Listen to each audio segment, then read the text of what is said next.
Okay, so for this session, will be start now until 2:45 or roughly near to 3 p.m. like this. Still okay. Okay.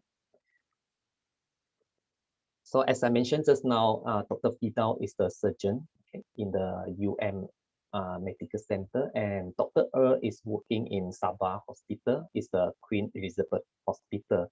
I think later Dr. Firdaus will introduce you more about himself, okay, same to maybe Dr. Erle. So let's start for about our introduction about this program.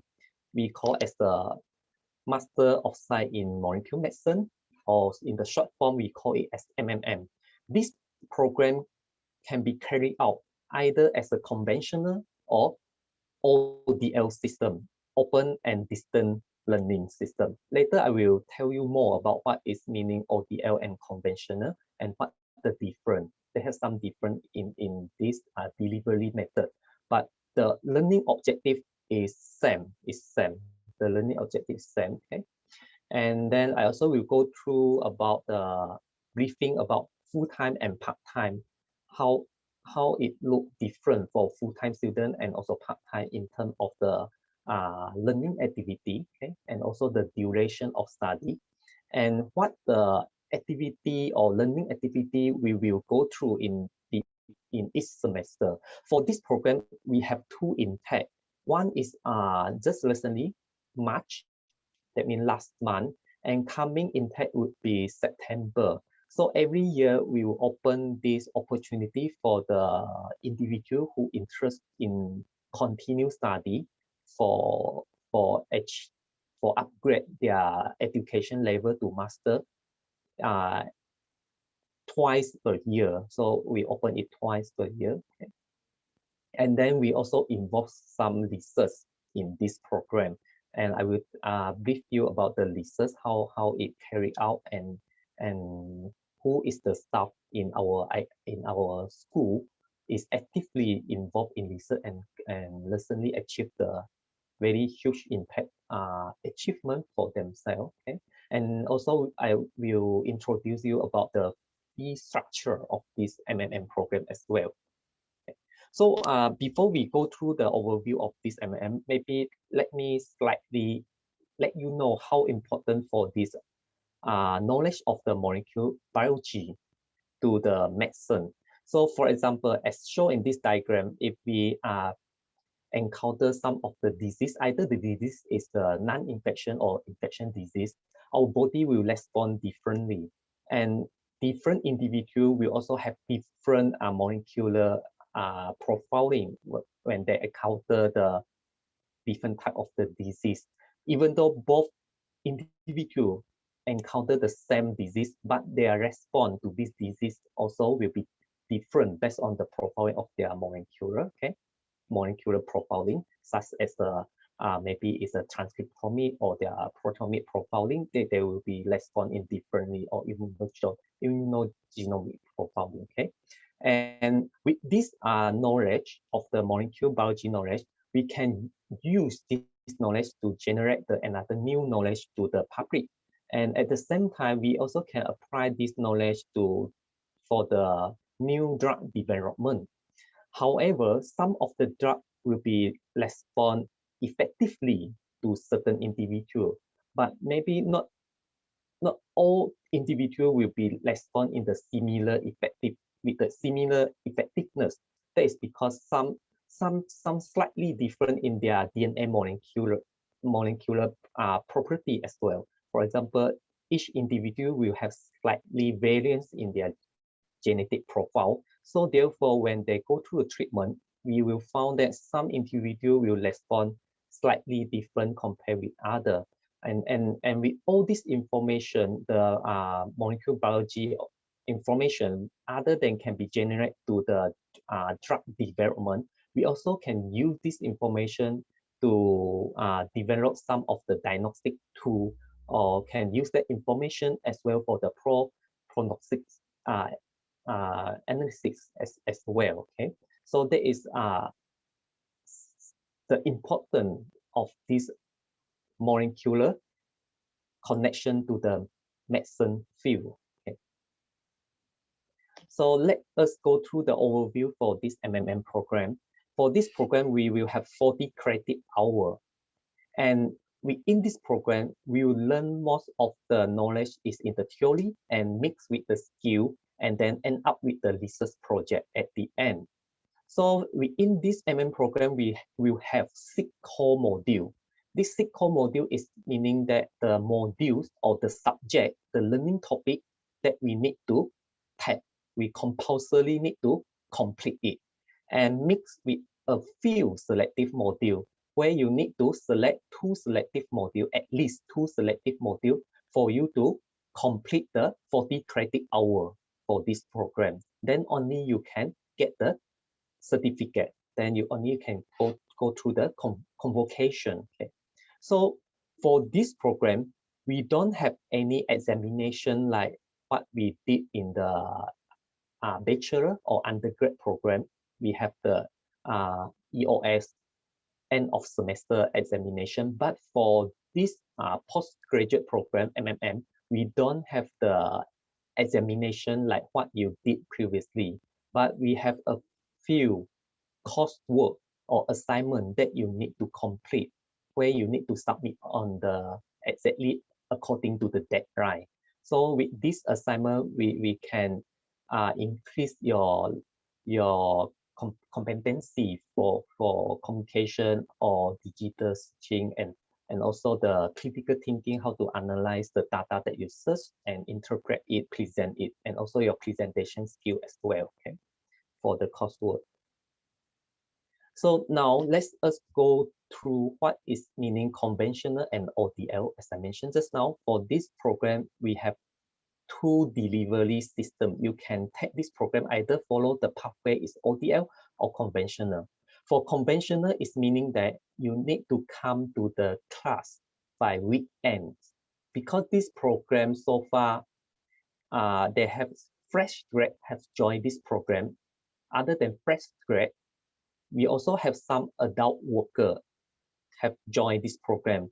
So because adult worker, they are very busy in the weekday. So they need to come to learn to go through the learning and the teaching and learning activity by weekend. So they need to come to IMU and go through the face-to-face session and then learn the activity. And then we have the presentation, discussion among the peers and with the lecture as well during the weekend. Okay, so this is the learning activity for the conventional. But because this year and since last year, they have outbreak or pandemic in everywhere. So our face-to-face has been conducted through the online synchronized session. Online synchronous is meaning when we schedule the activity by Saturday, so everyone need to be on their system, the meeting team system, either with Zoom or Microsoft Teams. Most of the time we're using Microsoft Teams for the online synchronous session for the learning activity. So this is for the conventional learning approach for the MMM program. Okay. And for the research, the student can conduct the research in IMU, or because some of the students, some of the postgraduate is from Sabah or from Sarawak, so they still can do their research at their own place, but with the condition where they can find the institute that allow them to do their research at that location. Then we can have the collaboration with that institute. Then the student not need to come to IMU to complete their research. Yeah, okay. But for the ODL system, ODL is meaning we have all the learning content in the online MMM platform. So the students just need to go through the website and then learn by themselves. All the information and video recorded learning activity have been uploaded in that platform. And so they can learn that activity anytime they are convenient. So they don't need to come to IMU or turn on the meeting Zoom or Microsoft Teams on that time, not need. So they can do it at night or early of the morning, anytime they want, okay? But they still need to submit their assignment on time because they have to train themselves to be disciplined so they can arrange their time to complete their crosswork assignment. Okay? So their discussion usually cannot face-to-face, so they will using the forum as a discussion. Their presentation for the ODL student, for the ODL postgraduate, they are different from the conventional. For conventional, they will present their finding through the synchronous. That means they turn on their Microsoft Teams or Zoom on the same time and then present their finding. But for the ODL student, they will try to video record themselves.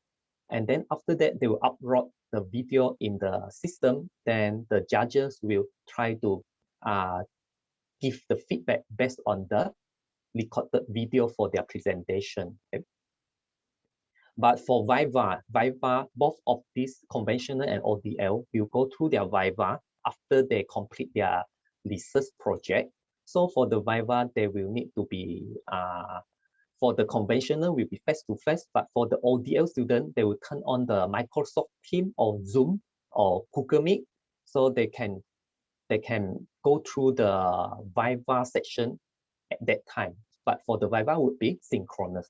Same with the activity, the research activity.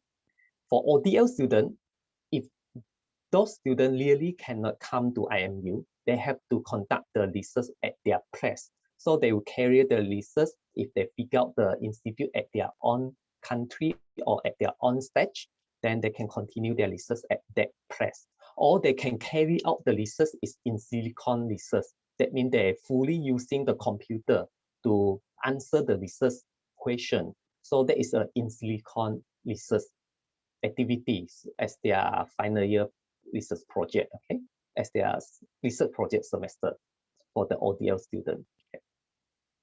So this is how the different for the conventional and ODL in terms of the learning activity and their research activity. Okay. So for full-time and part-time, for full-time student, minimum they can complete the whole program within 1 year. Unless they're facing some problem, then they still have another year for this full-time student, either conventional or ODL student. For full-time, that means their maximum year is 2 years, minimum is 1 year. Okay, most of the time they can complete it 1 year. Unless there has something happen, then they need to extend their study duration, so it will be 2 years like this for full-time. For part-time student, either is conventional or ODL student for part-time. Most of the time, they can complete their study in 2 years. I mean complete, not convocation, okay? It's complete their study. That means the research activity and Viva, okay? Because after Viva, they still need to resubmit based on the comment from the judge, okay? So maybe we'll plus minus is 3 years like this, okay? Same to this, plus minus will be 2 years. So for the part-time, because part-time, they have chance to complete their study to the maximum study duration is 4 years, up to 4 years, up to another 4 years. So total is 6 years for the part-time student. For the full-time is up to 2 years. So this is the difference between full-time and part-time student. So let's say the part-time student cannot complete within 2 years, minimum study duration. They have another 4 years for them to try to complete their study.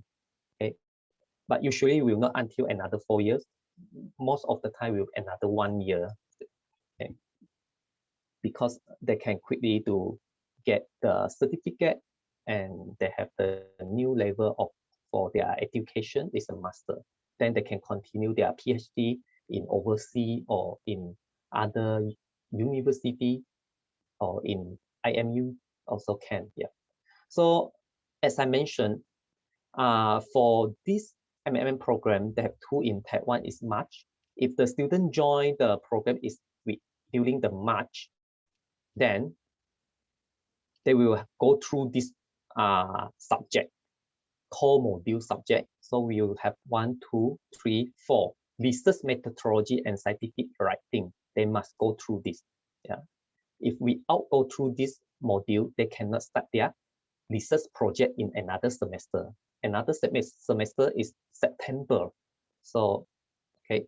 So here, during March intake, they also have few selective module, like principle of drug discovery. They will using the computer to design the molecular way the drug can respond to this particular target. Okay. This one, computation drug discovery technique, as I mentioned. This one is principle of drug discovery, is just the theory. But for this one, we'll be using the computer to stimulate the molecule structure and then match with the synthetic drug and see their active targeted site and so on. Okay.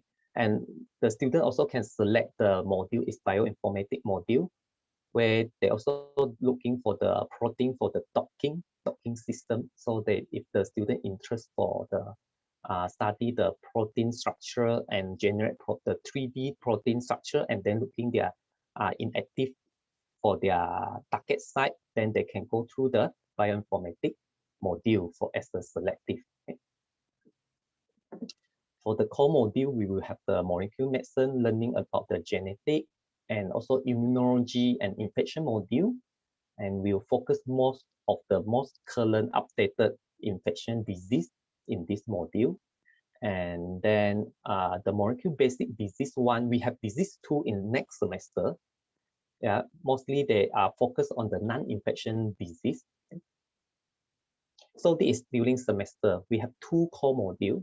If the student have taking the research methodology, they not need to take the research methodology in the September. And then they have few selective module like stem cell technology and lab management or quality management regulatory, or they can take this good clinical practice module as well as they are selective. Or some of the student is interested in the entrepreneurial leadership, then they can join this module as well as they are selective. As I mentioned, in this total program, students can select at least 2 selective modules for them to achieve 40 credit hours. Okay. So for full-time, this is an example, full-time, how they can complete their study within 1 year, 1 plus minus 2 years like this, okay? So during first semester, they can go through the student can take the core module and selective module during first semester. So after that, they will try to looking for their supervisor and then try to planning their research proposal, because during first semester for the full-time, they will taking this research methodology and scientific writing. During this time, they can design their research proposal and get their main supervisor for the research. Then after that, once they have passed their proposal have been approved by the IMJC, then they can start their research project in the second semester. So during the second semester is the research project semester. They have almost 6 months to complete their research project, almost 6 months, including the viva. Okay. So this is how it looked like, 1 year duration for the full-time. For the part-time will be almost 2 years. That is because first semester, they were taking the core module and also some selective module. And second semester, they also will take the core module and selective module. And at the same time, they will present their proposal in order to get approval from IMJC. Then semester 3, that means the next year, here is 1 year already. As you see, this or SEM 1 and SEM 2 have been finished 1 year.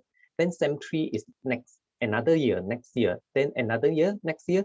This part-time student will start their research project for at least 1 year. They have 1 year duration for this part-time student to complete the research. Okay. So in total, it's 2 years for the part-time. So this is how it works for the part-time and full-time for this MN program. Okay, researcher, we have a few very active researcher. One is Prof. Leong Chi-on. As you can see in the news here, is the top research scientist in Malaysia for the cancer research. Actually, it's for cancer research in the cell and molecule biology. Another is, hold on, let me share you if the computers. Okay, so this one is another news to highlight that in our school, they have few researchers have been recognized as the top 2 scientists in their main subfield discipline. That means their publication have been cited by many other scientists in the world. Maybe I can click and they will link you to, I think can link you to the, okay. So as you can see here, yeah, so this is the news. Maybe later I will put this link in the chat box. If you're interested, you can go through this. This is some of our researchers from our school, okay, from our IMU. For example, Dr. Dinesh and Dr. Hira, okay, and also Prof. Chandra, where their paper have been cited by many other researchers in the world. For example, more than 10,000 citations. Like Dr. Dinesh have 300 something, again, followed by Dr. Hira. Okay. So other than that, yeah, this is another news show, Dr. Hira, where have published the finding in the very high impact factor journal. If your aim for your study is looking for publication, you can try to approach this field researcher. So I believe your work can be published in the very good journal. Okay. So just last year, our IMU colleague also successfully secure the FRGS grant for the research activity. Yeah. So maybe I can share you with the link as who are they. So here is a few IMU staff who have secured the FRGS grant for the research activity just last year. Okay. So maybe later I'll share you this link. If you're interested, you can go through this link and see who are they. Maybe some of them you are familiar. Okay. So this is about the MMM program involved in the research activity with some of the top researchers in IMU. Okay. So this is history. Maybe you will curious if I'm joining this program. Actually, I will spend how long for this program? I try to figure out from the database. Most of the time, the student will go through the convocation within 2 years. This program actually have generated 29 MMM students, 29 since 2013. 2013. Okay. Since 2013, we have generated 29 MMM alumni. Okay. 55% of them is graduate within 2 years, followed by 28% of them is graduate within 3 years. But they also got 7% of the postgraduate who convert within 5 years. So most popularity, they are part-time. Yeah. So they extend, they try to apply to extend, because previously for part-time, yeah, yes, part-time student is minimum is 2 years, maximum is 6 years, as mentioned just now, still within the study duration period.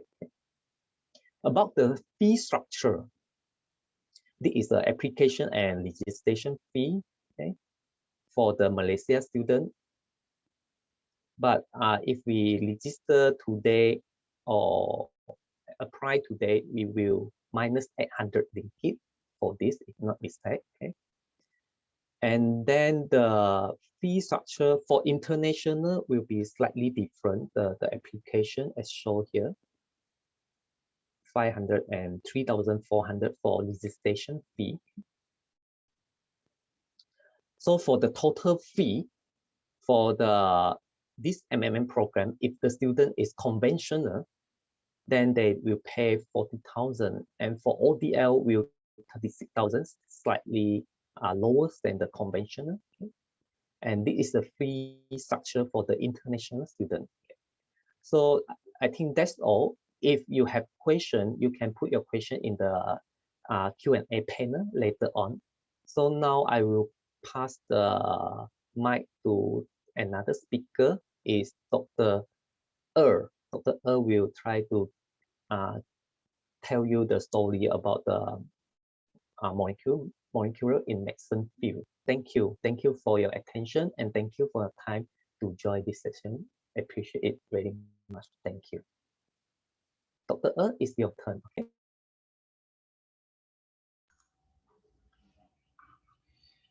Okay. No worry, take your time, Dr. Okay? Okay, thank you very much, Dr. Liew. Let me just share my screen now.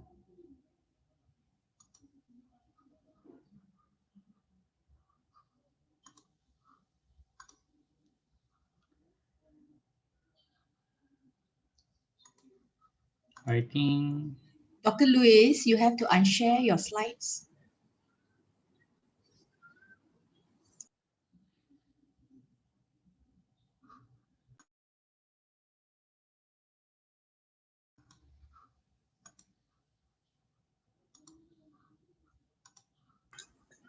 Dr. Louis, kindly unshare your slides.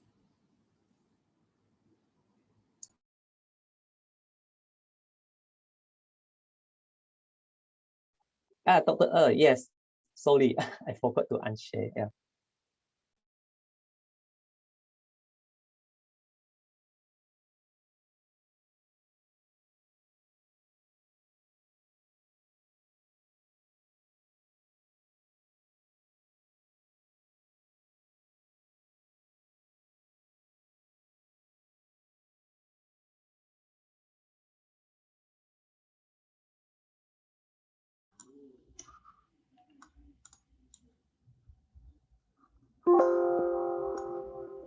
Okay.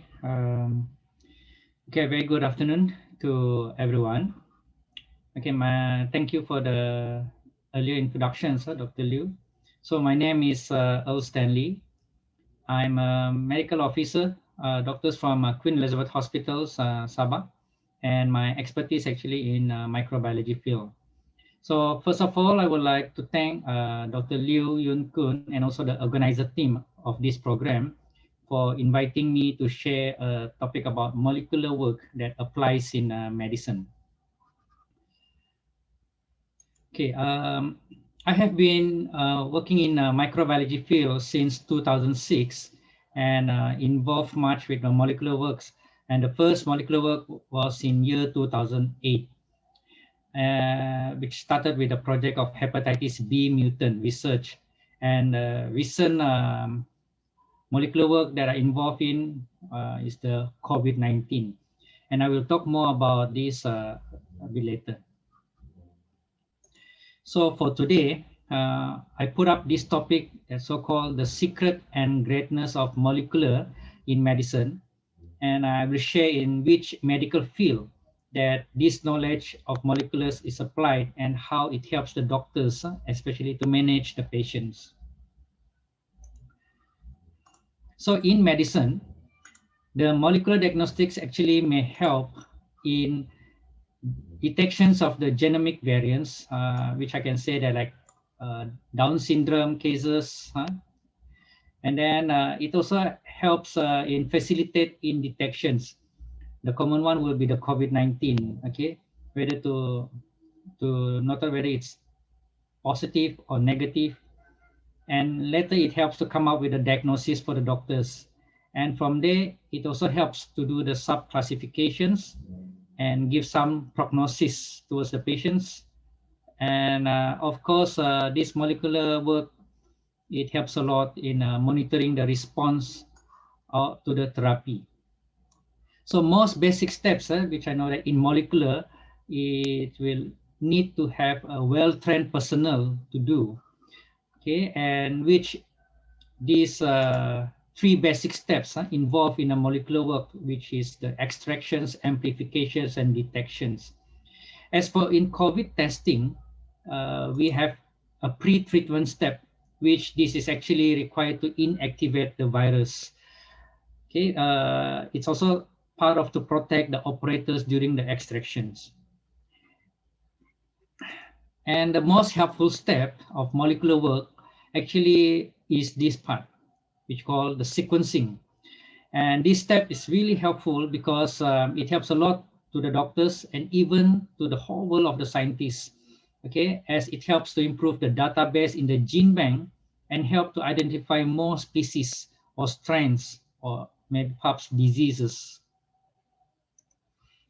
So in the medical field, the molecular work is used most in the pathology field, in fact, and this can be subdivided to various disciplines like anatomical pathology, forensic medicine, hematology, as well as medical microbiology for determinations or discovery of a certain disease.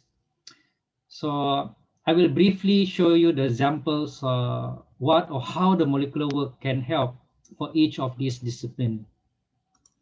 Okay, as such in anatomical pathology, it actually deals with most of the detections of tumor, okay, how the progress of the tumor and so on. So breast cancer is actually one of the good example here, where the molecular work may help. Okay, gene expressions profiling of breast cancer. Okay, it helps in management of the patients and as well as to have a prognosis towards the patients. Okay, in breast cancer, okay, there's two genes that usually will be detected, BRCA1 gene and also BRCA2 gene. These two genes is actually protective towards breast cancer. However, if there is a mutation, then they are prone to have a breast cancer. Okay. So another field is the forensic medicine. Okay, I think basically everyone's know that it's for the DNA, helps in the DNA profilings and essential to help in linking to a criminal issue. And for another field will be the hematology, which is a study of the blood. Okay, one of the examples that the molecular work may help is the confirmations of acute myeloid leukemia, okay, or the lymphoblastic leukemia, okay, in terms of the type, the stage, and so on. So it helps to give the exact diagnosis to the patients and even help to give, to predict the prognosis and also help the doctors to decide the appropriate therapy, okay. And the last one, actually the medical microbiology. This discipline is one of the most that uses the molecular technology in studying the gene of the microorganism, pathogenesis, the pathophysiology, the detections of presence of the pathogens in our human body, the immune response, even the vaccine productions like the recent one for COVID-19 and a lot more. So that's how the molecular medicines contributes to us. So since my interest is more in medical microbiology, I just would like to share how the molecular work testing for COVID-19 has helped, which not only helping the doctors, but also to the public health, the patients. I think almost the whole world are relying to this molecular testing. Okay. So WHO actually has recommended that the gold standard for COVID-19 detections is by a real-time PCR with the detections of the genes of the virus, either the envelope genes or the RDRP genes, which come from the open reading frames of the virus, or the nucleocapsid gene. So these molecular tests actually help to assure a person whether it's positive or negative, okay, for the infections. And subsequently, okay, it helps the doctors to manage the patients, whether they need to be quarantined or not. Okay, and as of course, the criteria for the quarantine, they have to also based on the risk and the comorbidities of the patients. So the RT-PCR actually can help the infectious disease physicians or all the doctors to determine whether the patient is in an infectious stage or it can be a less infectious stage by looking at the CT value. I'm not sure whether anyone's aware that a real-time PCR, they have CT value for to determine whether it's detected or not detected. So as for the WHO, okay, they has put the cutoff for the COVID-19 is a CT value less than 40. So if it's more than 40, it probably can be contaminations. That's why the knowledge of a molecular is quite essential. And means if, let's say, the CT value is less than 40, we can say it is positive for that particular virus. The lesser the CT value means the viral load is high and more infectious. So it means that if, let's say, the CT value is like 20, the infectivity is high. But if the CT value is 35, 36, 39, perhaps maybe it is less infectious. Okay, that's how the doctors will look at it. So, however, in terms of talking about the insert kit that we use for molecular testing, we also need to refer back the insert kit, okay? Because different insert kit will have a different cutoff for the CT value. So it still depends on the kit from the manufacturer. Okay, from the CT value, actually the doctors will try to correlate with the symptoms of the patients and then only able to decide whether they need to be treated or not, or if they can safely to be discharged. So that's how the molecular testing actually helps from the lab side to the clinical side. Okay, this is just to show you how the final part of the molecular work when we do the PCR for COVID-19 detection. You can see almost all of these genes going up. So, and then the CT value is cut off 40. So it means that all of these samples are positive. Okay, so different colors of the curve are referring to different types of genes of the virus. So it's helpful in terms of detections. Okay, so there are several factors actually that can help the quality of the molecular results, such as sampling technique, the integrity of the samples, technical or operator issue, and of course, one of the biggest challenges is actually if there is a gene mutation.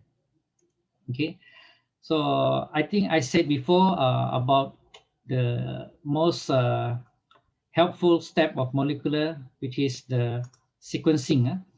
Okay, it helps to overcome the issue of detecting the mutation in a certain gene, and it helps to create more specific primers for PCR and almost never miss to detect any abnormality in the genes to come up with the appropriate or new disease.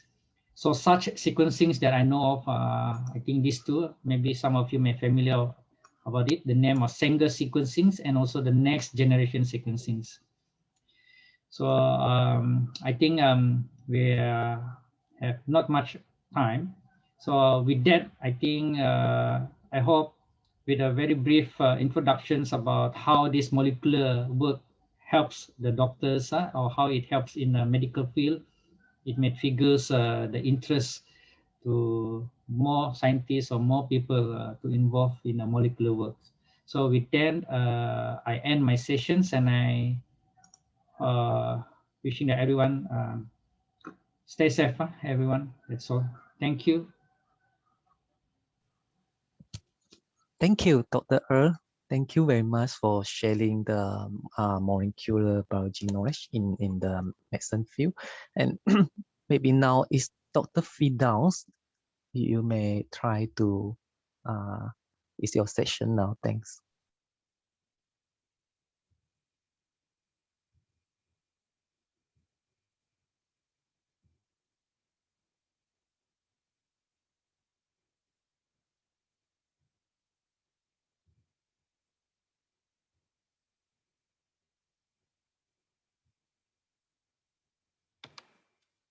Okay, thank you so much, Dr. Liew. Okay, Assalamualaikum and a very good afternoon, everybody.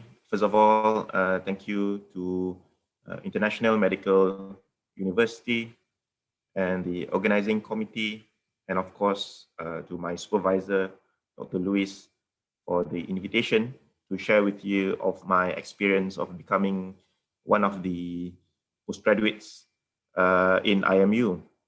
So I'll be sharing with everybody about myself and the reason why I choose IMU and the reason why I decided to pursue MSc in molecular medicine, even though that I have been in the practice specifically in surgical field for more than 10 years.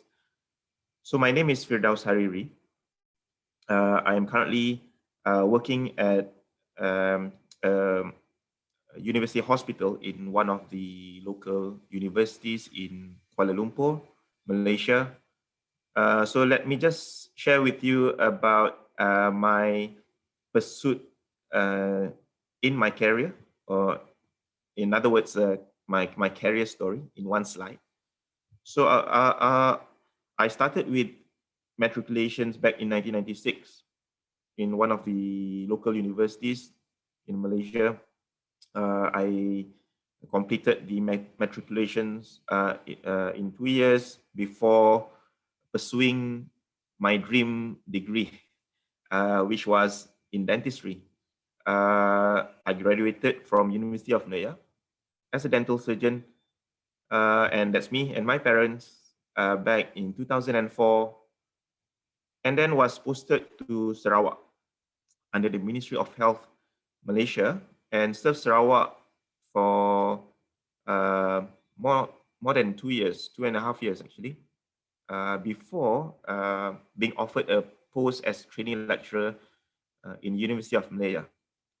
So I came back to KL and served as trainee lecturer for about a year, and I was blessed with the first newborn at that time.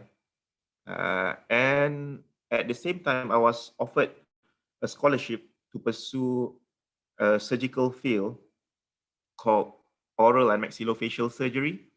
It's actually a surgical field under dentistry in the University of Hong Kong.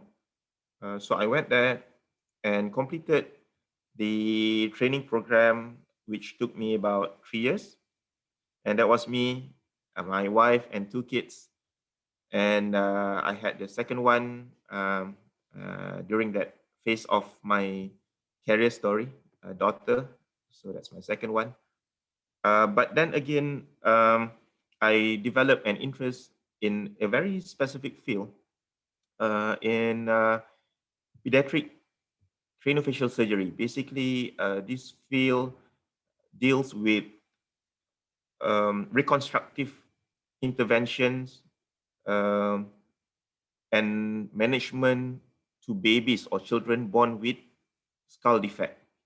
But then again, at that time, it was very difficult for me to have an exposure at the European established centers that would require a candidate to be a double qualified in both dental and medical degree.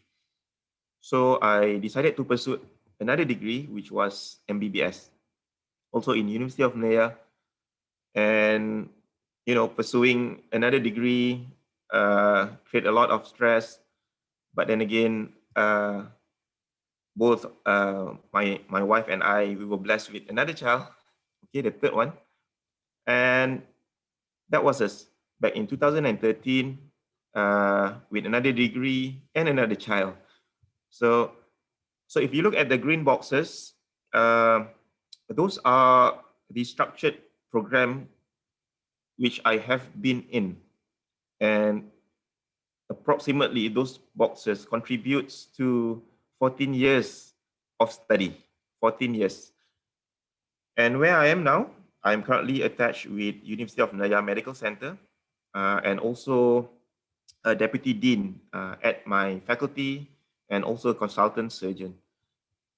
So the field that I have shared with you basically involve various surgical interventions, trying to help babies and family who have affected child born with craniofacial defect. So in other words, I am a craniomaxillofacial surgeon. So for example, like in this picture, this child born without the right lower jaw, which surgical team would need to reconstruct. And sometimes we also see patients from all over Malaysia born with very complex skull defect like this, where the cranial sutures fuse very early, antenatally, yeah, during pregnancy. And at some points, we have to basically expand the skull to create space to allow the brain to grow. And this is a picture of my team, my senior consultants and myself. That's me when I was still young, a couple of years ago. So why I decided to pursue molecular medicine, and why in IMU? So at some point of my career as a surgeon, I hit basically a wall in a way, because our center is the only center providing this treatment in Malaysia. It's the only multidisciplinary center in Malaysia. And being among the very limited surgeons who focus on these deformities, apparently lead to the only center being referred to. And occasionally in complex cases, we don't want to make wrong decisions because it may cause, a permanent or long-term effect to the child. And I've realized that the only way to move forward basically is to do research, to find answers. So in other words, in layman, I hit a wall. For that reason, I have to look for an opportunity or platform for me to look for answers on these craniofacial defects. Hence, I decided to start with, simple research, reviews, and I came across the program advertisement in the website. Hence, I decided to join MSc in molecular medicine. So if you look at these slides, basically, my intention is actually to create a comprehensive craniofacial ecosystem, which covers the clinical service, a platform to conduct research, innovation, facilities that includes a lab, and then provide a training center to allow surgeons in the respective field who have interest in this area to pursue this subspecialty, and also to seriously move into research which can contribute to the field that I have interest in. For example, like recently, with the exposure of the modules which have been introduced to me in IMU, my team and I have managed to publish few reviews, on fundamental science, which includes genetic review, and our recent publication was published in Nature on a systematic review on genetic therapy in Apert syndrome, as well as other studies as well. So there are so many good reasons why I decided to pursue this route in IMU. So when I decided to pursue this this area, what did I look at? Basically, IMU is a reputable institution, and then myself being an academician or clinical academician, I would want accredited by MQA, so the MSc molecular medicine is one of those accredited programs.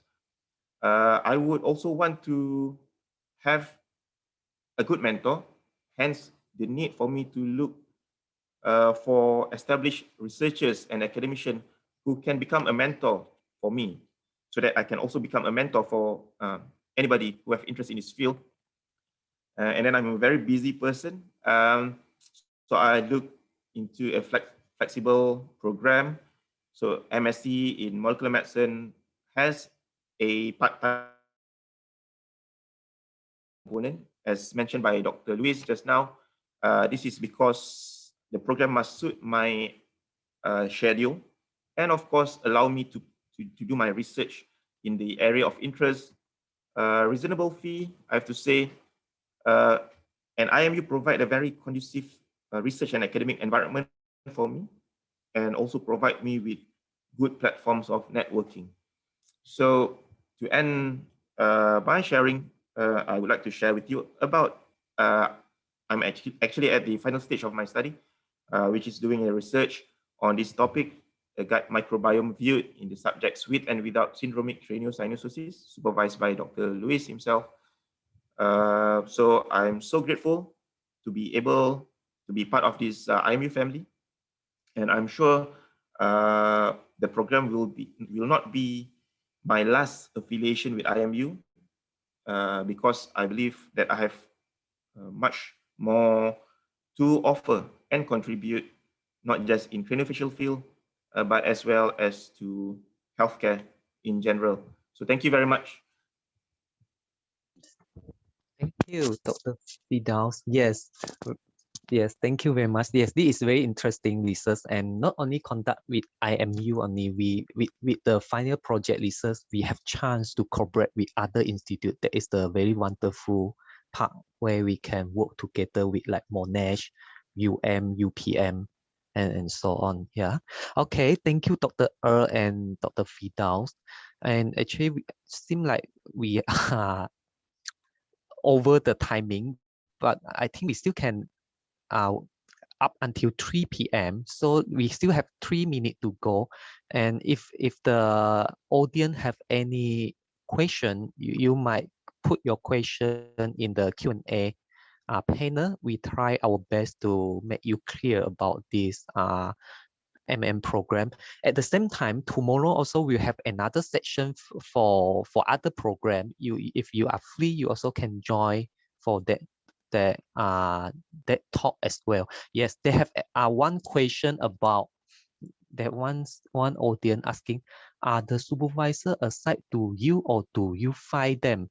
Okay, thank you for your question. For our program, a bit different with the undergrad program. Undergrad program, we will come out the research title and with the research proposal, then the undergrad can go through a proposal. But for postgraduate, is the student will try to go through by themselves to looking for the supervisor in IMU. So the student will try to go through the link. When they start this program, program director will share the link to the student. There are a list of the potential researcher other than the famous researcher as I showed with you just now. They have still got other researcher in IMU who are actively doing the research, and the student can see what the previous history of their research that they did. And then the student will come into the mind, maybe I interest to figure out the research question about something. Then they will make appointment to that IMU staff that related similar to that field of the study. Then they'll make appointment with that IMU staff to have the discussion. So the student will discuss more with that potential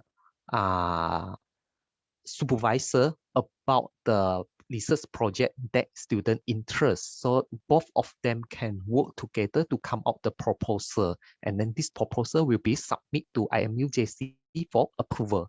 That is the pattern how we work for the program. Okay, same like Dr. Firdaus project just now. Dr. Firdaus come out the new project about that disease linked to the microbiota, and then they looking for me, and then we together looking for the proposal, and then communicate with the other institute to polish the method, and then we submit the proposal to get the approval. Are you clear? Hopefully I answer your question. Yeah.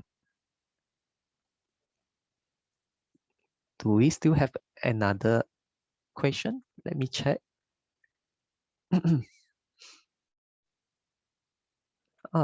Yes, Dr. And Dr. Firdaus, we can turn on our camera. I saw the message in the team. Yeah.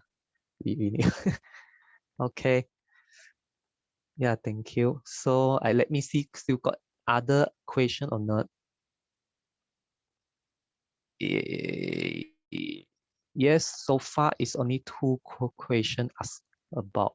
Yeah, one I have answered you is about they have one audience actually asking, if I'm the ODL student, what source of support do I get from IMU? Yes, for ODL student, we will provide you all the necessary source that related to the learning activity. So for example, we'll provide the iLecture, even though, yes, you can learn anytime that you want, but sometimes some of the video that related to that knowledge have been uploaded. Maybe there's some part is difficult to understand. Then the audio students still have chance to communicate to that particular lecture about that topic by through the email or through the Microsoft Teams. So the student can make the appointment with that particular lecturer to meet each other through the online system, and then the lecture will be try to guide you about that part where you don't understand. Same thing for the research project. We also will provide you the software for in silico analysis. For example, you cannot come to IMU, so you have to do at your place. So the main supervisor also will be guide you through online system to finish that project as well. Yep. And the ODL student also same like the conventional student, where they can get the library resources, but it's a e-library platform where you can get the resources that you need. Yeah. Okay, so seem like no other question. Then that's all for this session. Thank you, everyone. Thank you to the speaker, Dr. Firdaus and Dr. Erle. And thank you for the audience as well. Thank you very much for your time for this 1 hour past time for weekend. Yeah, thank you very much. Okay, if you have any question, you also can drop email to me as I put in the chat there. I have put my email address in the chat. Thank you, everyone. Okay, bye-bye. Have a nice weekend, everyone. Bye-bye.